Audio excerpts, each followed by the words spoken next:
Maayong gabi. Kumusta na sab? Salamat sa Ginoo sa pribilehiyo nga magpadayon ta. Dili ta mo undang tungod kay ng Biblia nga ah, redeeming the time because the days are evil. Paimuslinyo ang panahon tungod kay ang panahon nagakaano mo kadautan. Kawas pa nagpapasayo sa ang Biblia nagingon nga preach the gospel season and out of season. So karong matagabi atong gihimo apan dunay among ikasubo nga dunay mga panahon nga usahay dili ta maka-online kini tungod sa mga kakulian nga dili kalikayan sama sa atong internet nga murag maga ka paong-paong usahay. Salamat sa pribilehiyo mga kaigsunan ko nga karong gabi na nasab kita kini tungod kay mao kini ang katuyoan sa ato ang Dios nga magpadayon ta sa pagmensahe sa pulong sa Ginoo kay ang mensahe sa pulong sa Ginoo mao kini ang mensahe sa atong espirituhanon nga pagkaon so, sumala sa balang sulatan sa makadaghan ko maghisgot nga ang pulong sa Ginoo mo'y pagkaon alang sa atong kalag. So ako mga pagkumusta usab sa atong mga kaigsunan, mga kaigsunan nato sa Iraq, Pastor Edgar Doblado. Kumusta Pastor? Kumusta ang trabaho? May ibang kondisyon sa lawas.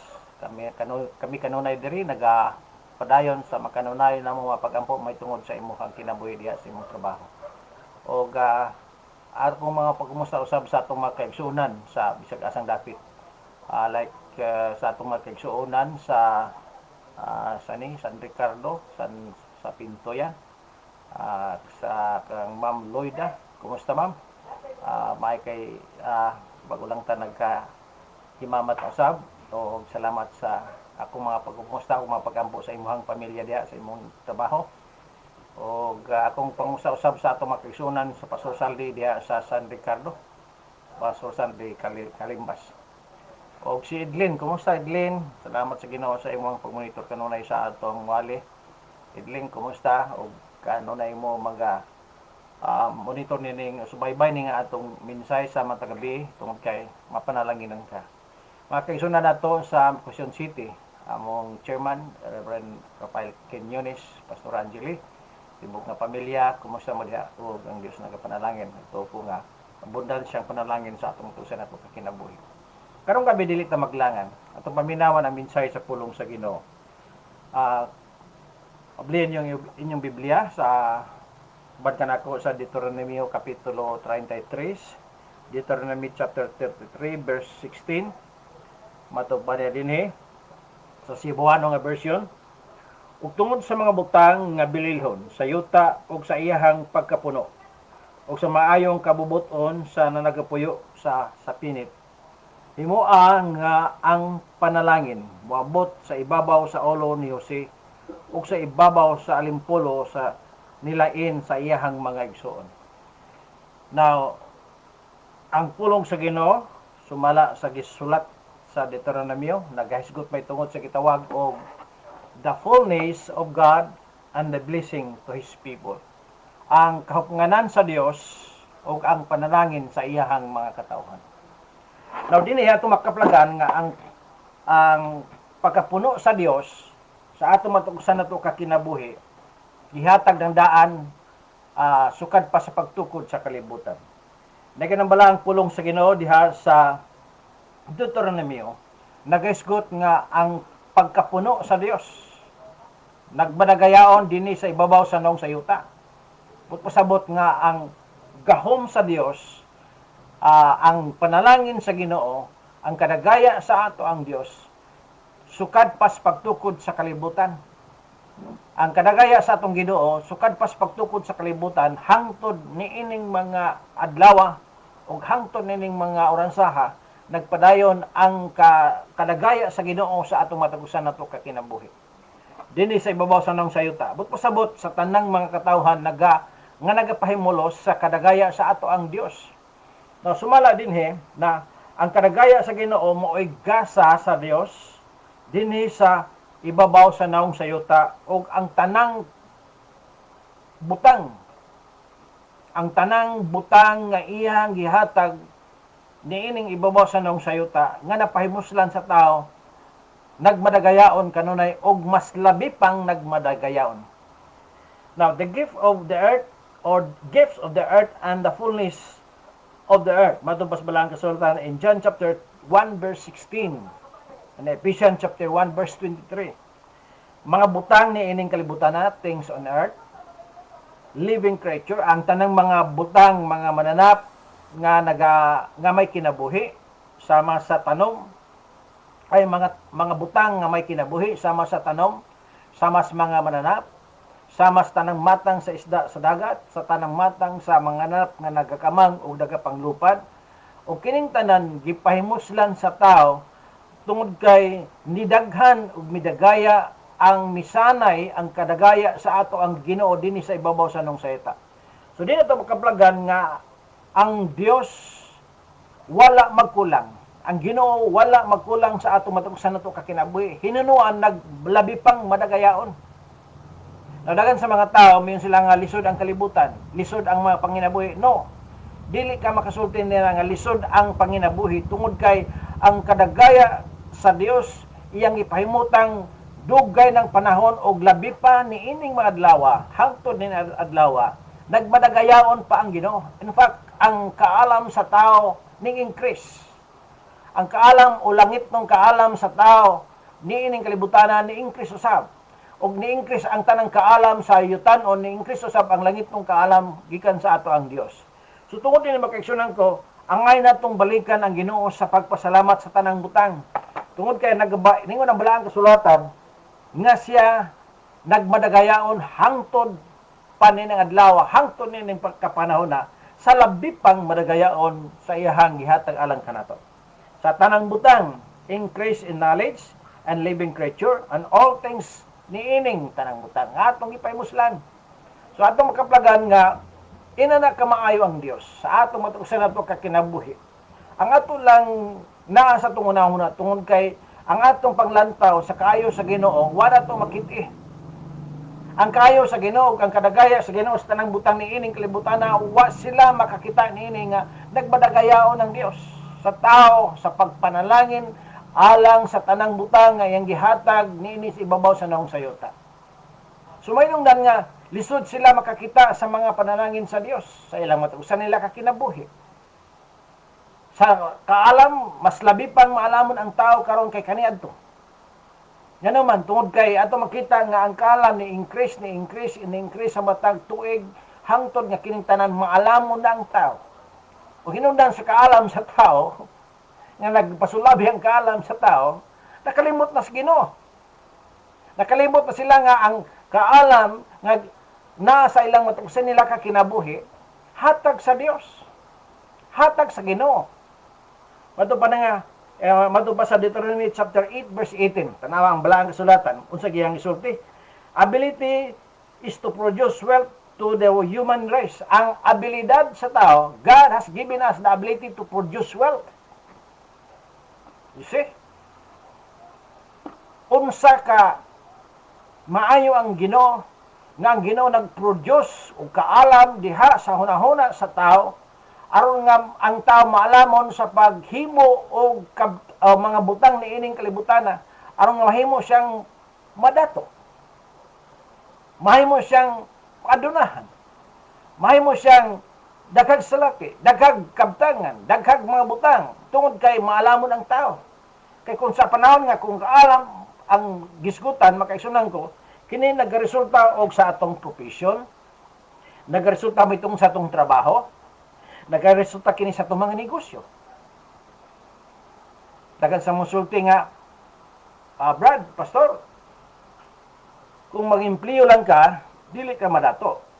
Pero kung magnegosyo ka, when you involve business, madato ka. Tinood man yun. Ang tanang ni-involve og negosyo, sa tanang negosyo nga natarong ay lang mga negosyo, nadato sila. Naadunahan sila. Nahimo silang mga milyonaryo. Nahimo silang mga bilyonaryo.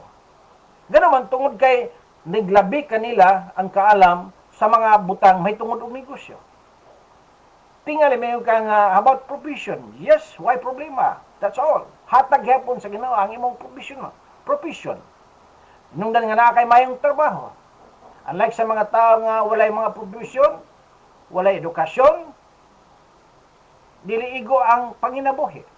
Dili enough, dili sila satisfied. Ang wa sila satisfied sa ilang panginabuhi tungod kay way edukasyon.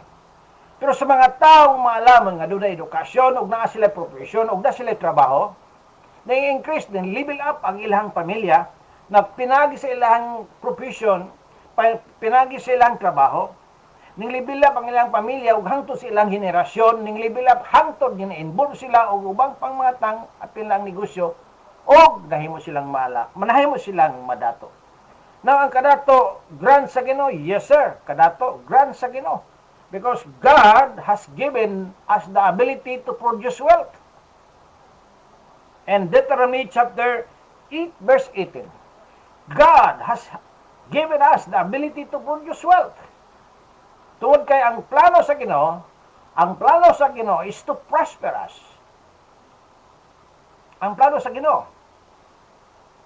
muna'y plano sa ato ang Dios. And the plan of God is to prosper and not to harm us. So ang plano sa Ginoo, ang kadagaya dili sa kalisod. Mao na plano sa Dios. Ang problema lamang sa tao, sa diya nga malaman na sila, daghan na silang kaalam, daghan na silang kabtangan, maayo na ang ilang trabaho, nakalimot na sila sa Ginoo. So mao na problema sa tao. Wainungdan nga napabayaan na to nga ang Ginoo nag-build up since in the beginning pa. Nag-build up siya sa iyang tanang butang, sa tanang kahupnganan, mga butang, mga kahayupan, mga tanong, isda sa kadagatan, o ang uban pa, nga napahimuslan, sukad pa sa pagtukod sa kalibutan. Napahimuslan sa tao. Ang problema lamang sa tao, tungod kay nakalimot sila nga ang Dios mo'y tag-iya sa tanang butang. He is the God of all the resources. Siya ang Dios, ang tanan sa atong mga tinugdan. Apil na ang imong profesyon. Apil na ang imong negosyo. Apil na ang imong kaalam nga naa sa imuhang kinabuhi. Nakalimtan nimo ang Ginoo sa pagpahimuot sa Dios. Usa nag-remind ang Ginoo nga ilho na to ang Dios sa tanan natong manggad. Ilo na to ang Ginoo sa tanan natong kabtangan. Pasidunggan na to ang Ginoo sa tanan natong ug unsay naa sa atong matusan to kinabuhi sa atong nadawat sa daghang managayaong panalangin. Mo nagikinahanglan sa Ginoo. Gawas nga balikan nato ang Ginoo sa iyang bahin. Sa ikapulo, magawas nga balikan nato ang Ginoo sa pagpasidungog sa unsay natong mga halad o sa paghatag sa mga butang, pagtabang sa mga kabos, pagtabang sa buluhaton sa Ginoo labi na. Kay naginabala ang kasulatan nga bisan na ganing kung makapainom ka sa usa ka basong tubig bugnaw ngadto sa lagad sa Ginoo dungganon magani ka, how much more sa imuhang salapit. Naginabala ang kasulatan. Dungganon ka. Sa ingon niya na mao na ibut pasabot sa Ginoo nga gikinahanglan niya ibalik ang tanang pagpasidungog ug unsay natong nadawat dinhi sa ibabaw sa naong sayutan.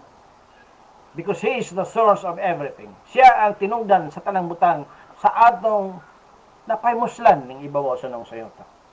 Okay? Profession or trabaho or negosyo ug sa unsa pang butang nga adunay katuyuan ang Dios.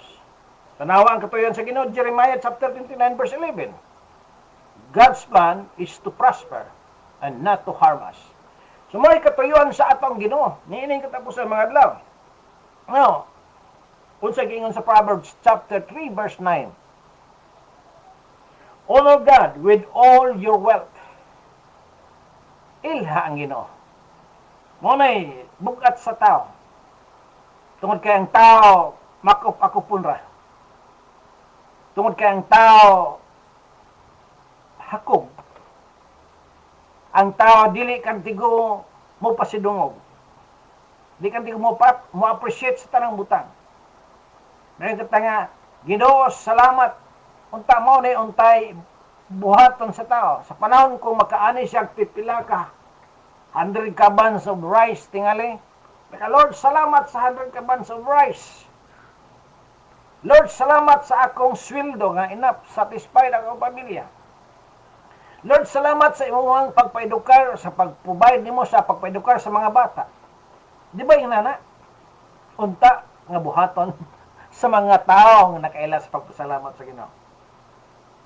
Honor God with all your work. Well, and Proverbs chapter 3 verse 9. Ilo na to. Saan pag-ila?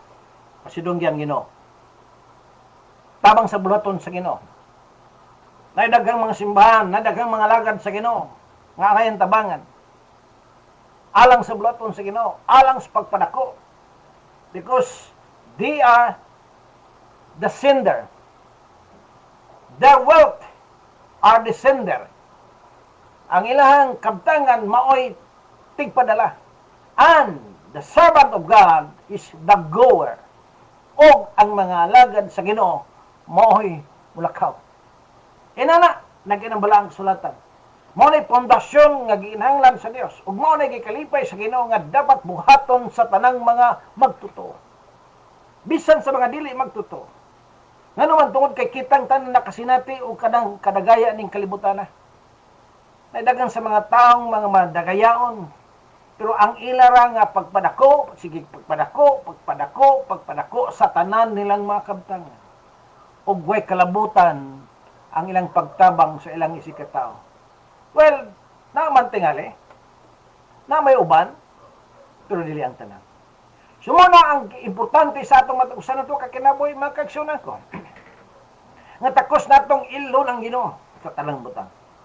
Nganoon tungod kay kung kuhaon sa Ginoo ang imong negosyo. Ibang crop kas Ginoo. Kaya man buhaton na sa Ginoo, usa may imong daganan. Usa may imong ikabalo sa Ginoo. Madiskurahe ka or magpakamatay tingali ka tungod kay dawat ang kanang negosyo. Apan si Job, mahimong himto sa balaang kasulatan. Sa daghang pagsuway nga midangat siyang kinabuhi, gitilawan si Job sa iyang pagtuo sa Ginoo. Sa diya nga gitilawan, gitisba ang iyang pagtuo kung sa kadako ang iyang pagtuo sa Dios. Nangamatay ang tanan ng mga ang nangawala ang iyang negosyo. Nangawala ang iyang kabtangan. Nangamatay pa ang iyang mga anak. Gibiyan pa siyang mga amigo. Gibiyan na lang mismo siyang asawa. In fact, ipatunglo pa gani, madto pa niya siyang asawa, ipatunglahob ng imong Dios. Kaya wala naman muling nimo, wala naman mo panalangin. Pero si Job, sa diya nga lig-on ang iyang pagtuo sa Ginoo. Nga nagbatinoon si Job sa bisag unsang butang sirkumstansya nga ning abot siyang kinabuhi, wa siya mobiya siyang Dios. Because he knows, Job, that the source of everything is the only one, the Almighty God. Sumuna nga sa panahon nga ning abot kaniyang pagsuway siyang kinabuhi, sa daghan og dagkong pagsuway. Apan si Job wa moatras sa relasyon sa Ginoo. Hinunua ug imong basahon ng balaang kasulatan sa history sa libro ni Job. Si Job nahimo ng Hinoong nagbantitud-anon sa pagtuo sa ato ang Dios. Now, ikaw nga anak kas Ginoo, tingali nakatilaw ka og mga pagsuway. Katilaw ka og bankruptcy. Katilaw ka og discouragement sa imong negosyo. Katilaw ka wa kay trabaho sa imong profession. Nakapasalamat ba kas Ginoo? Dipadayon ba kag pagpagalagad sa Ginoo?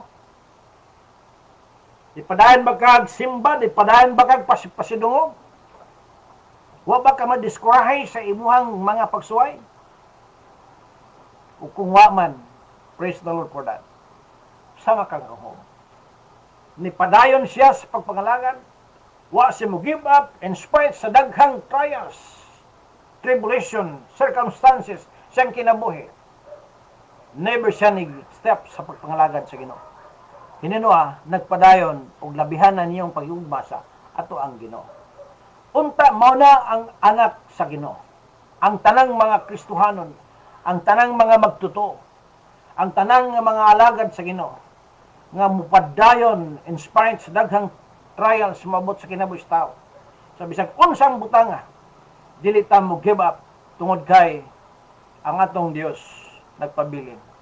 Kung tanawa na ganiyang balang kasulatan, sa diha nga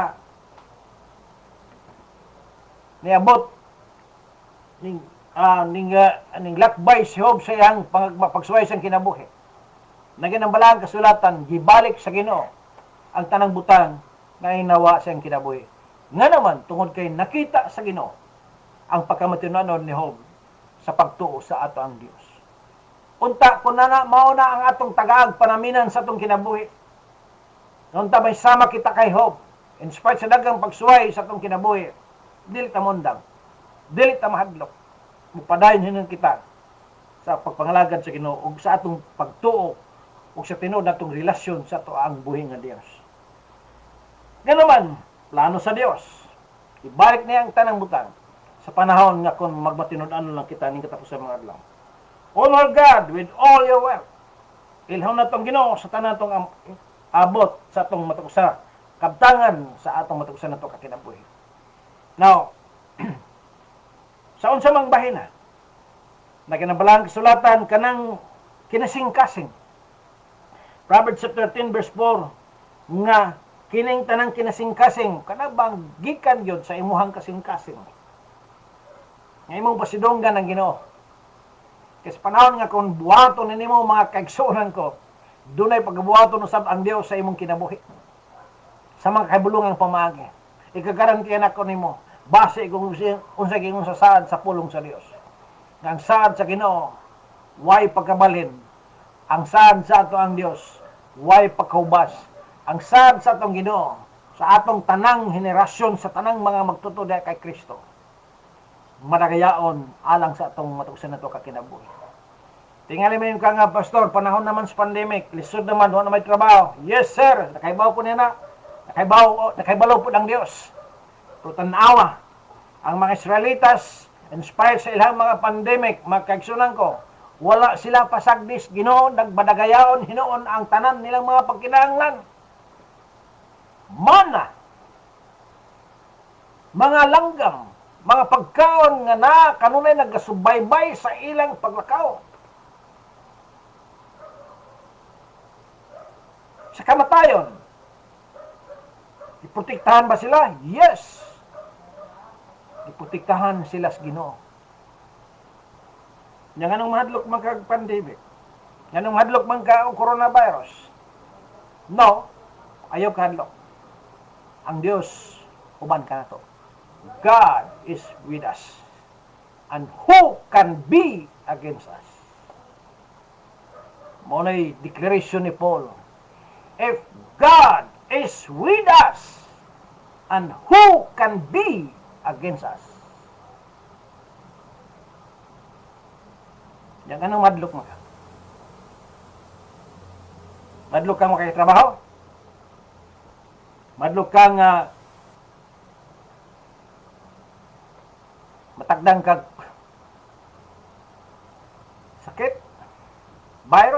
Viruses? No. If God is with us, who can be against us? That is the declaration of sinful. Kung ang Diyos dapig nimo, dapig niya, dapig dako, dapig nato, if God is with us, bisag asa ka, if God is with us, who can be against us? Mao na declaration nga dapat batunan nato sa tong kinabuhi. Yang anong mahadlok man ka sa kamatayon. Nga kung mamatay ka, na kay kinabuhi nga dayon. There's life after death. Dunay kinabuhi loyo sa imong kamatayon. Naman madlok man ka kamatayon kay gwapa kag asawa? Anong madlok ka kamatayon kay gwapo kag bana? Importante nga natay Dios. Madlok ka kamatayon tungod kay daghang kag kabtangan, daghang kag kwartas bangko. Gwapo kag sakyanan, daghang kag sakyanan, gwapo kag balay. Daghang kayo pa, daghang kag negosyo. Madlok kang mamatay, No. Dili mangutanan nimo ang Ginoo sa panahon nga kung mamatay ka unya mo kag langit, dili mangutanan nimo asa man ang imong gwapong balay. Kumusta man ang imong negosyo? Kumusta man ang imong gwapong bana, gwapong asawa? Dili mangutanan Ginoo niya na. Ang pangutanon sa Ginoo, daghan ba kag tawo nga madeli mo ilan sa Ginoo alang sa kinabuhing walay katapusan. Oh. Mao nang madlo kag mamatay kay daghang kagabtangan. Madlo kag mamatay tungod kay daghang kag kabilin manugom ka sa mga butang ning kalibutan. For to me to live is Christ and to die is gain. Maunay gingon sa pulong sa Ginoo. So ayaw mo ka hadlok. Ayaw mo kalisang saliti. Kalisang means kahadlok. Ha? Dili ka mahadlok. Nga naman tungod kay ang Dios uban ka nato. Mo'y gingon sa pulong sa Ginoo. So I challenge you. May katapos sa mga adlaw. In spite sa daghang mga kalisdanan, nining gitawag og lockdown sa atong nasod, nining atong panahon sa crisis, gilaintas Ginoo mga kaigsunan ko. Mga anak sa Dios, mga pastor, tanang mga katawan sa Ginoo, gilaintas Ginoo. Sama sa mga katawang Israelitas sa panahon sa pandemic, ang mga Israelitas yakining gilain sa Gosen.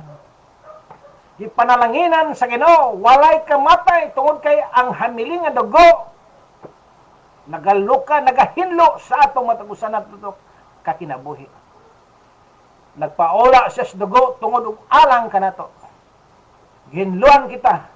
The blood, hallelujah, is a sign, hallelujah, sa gracious Ginoo sa atong matagusan nato kakinabuhi. So igsoon ko, ayaw kadlok. Ang Dios uban ka nato. Ang Dios nagahatag ka nato kinabuhi. Ang Dios nagalig-on ka nato. Ang Dios nagaprovide sa atong mga pagkinahanglan sa matag adlaw. Ang Dios nagsugo kay uwa sa Ginoo kay Elias sa uwak aron pagpakaon, kita pa ba ka? Si Elias na nahadlok. Apan salamat iyang siya nga ang Dios uban nako. So nagabit ang Dios og langgam pagpakaon ni Elias. So inana dili ta pasagdan sa Ginoo, isuon ko. At tibanon tas Ginoo. So ayaw ka balaka nining panahon sa atong crisis sa atong palibot. Kay ang Dios na sa iyang mga katawhang pinili, na sa iyang mga katawhang niluwas, na sa iyang mga katawhang gipangga, nag-uban kanunay sa matag adlaw. Nag-uban kanunay sa tanang mga pagkinahanglan. Nag-uban kanunay sa kayuhan sa balatian. Nag-uban kanunay sa pagputihir sa atong matagusan nato kakinabuhi. Kay ilikay kita sa bisang unsang mga viruses. Ganawan tungod kay anak tas Ginoo. If God is with us, who can be against us? Igsoon, salamat ning kagabiyon. Antod sa sunod ugma gabi samang takna subaybay lang ko ninyo kanunay sa atong mensahe. Matag oras kung walay problema sa atong internet, pagpadayon kita sa pagwali sa pulong sa Ginoo. Nining habubo na lamang panahon, nining atong katapusan mga adlaw. Kaning kamutan nato nga ang tanang butang nga ang Dios atong pasidunggan. I tell you, wa ko pasaglis Ginoo sa akong pamilya. Gipanalaginan ko sa Ginoo. Hallelujah, in spite niya ng atong problema sa itong nasod.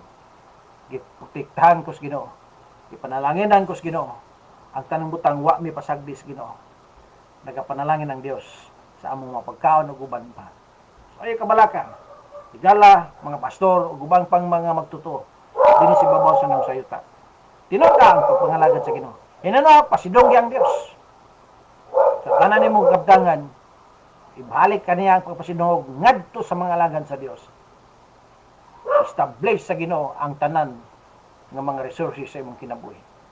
Kay wa pamundang ang blessing sa Ginoo alang sa iyang mga katawhan. Nining katapos sa mga adlaw. Gumagampo alang kanimo. Tingali doon na kay problema, doon na kay mga pagkinahanglan. Doon na kay balatian ba? Doon na kay problema sa imuhang pamilya. Kinahanglan ka og kalinaw. Ako magampo lang kanimo. Nini mo takon kagabi. Tupo kasi mong ulo. Huwag ako magampo lang kanimo. Right now. Tuhi na dunay pagbuhaton na Dios sa imong matuusan nimo kakinabuhi. Kamanan og silimbaho na mo nga Dios. Amahan na mo nga langit nun. Ginoong Hesus karong gabi. Salamat sa imong pagministeryo sa among kinabuhi. Amo kang gidayeg pasalamatan sa imong pagkamaayo sa imong mga katawhan. Na kung imong gipanalanginan man si Abraham, imong gipanalanginan Ginoo si Moses, si David sa pagpasaylo sa kalapasan. Ug uban pa. Ginoong Hesus, salamat mangin mo sa alang kanamo. Nining matahom nga kagabiyon. Doon na magkagsunan mo Ginoong nagkinahanglan og kalinaw. Lord, salamat sa kalinaw sa matag panimalay. Lord, doon na mga pagkinahanglan sa ilang matag panimalay sa mas pagkanog uban pa Ginoo. God, salamat nga ikaw ang Dios mananam ay magtatagbo nga Ginoo. The great provider nga ang Dios kadiadto pa hangtod karon sa walay katapusan. Daghang salamat nini matahom kagabion, salamat ako magampo nga ikaw ang Dios magapanalain kanila. Itugot nga ikaw ang Dios madagayaon sa ilang matag pagkinahanglan. Abli Ginoong tambuanan sa langit sa panalangin ngadto sa alang kanila. Ug sila magasalod Ginoo sa mga panalangin madagayaon gikan kanimo. Lord, dalaygon ka sa walay katapusan, abyon na nagbalatiaon nining matahom kagabiyon, silang mataglawas. Kung nagampo nga pinagsimgamhanang kamot, Lord, ito ihod karon na mismo, ug among klima ang sad, ug ang milagro ng pagbuhaton sa ngalan ni Hesus. In Jesus name. Lord, salamat sa milagro, kayuhan sa lawas ng balatian karon ning matahom kagabiyon. Dalaygon ka Ginoo, salamat sa kagawasan sa butang, gamong tuhan lauman ang imong pagkamayo sa kayuhang milagro yung pagabaton alang sa tanang mga pagkinahanglan sa mga katawhan karon nga nagapaminaw. Dalaygon ka sa walay katapusan. Salamat sa maayong trabaho. Pagpabadi ikaw Ginoo sa tanang pagkinahanglan. Nagato kami tungod kay ikaw ang Dios, dili mubiya alang kanamo.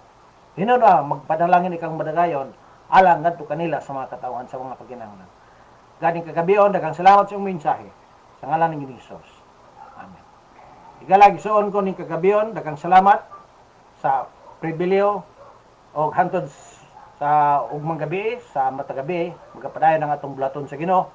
Ang Dios magkapanalangin sa inyong matuksan ninyo kakinabuhi. God bless. Hantod sa sunod. Thank you.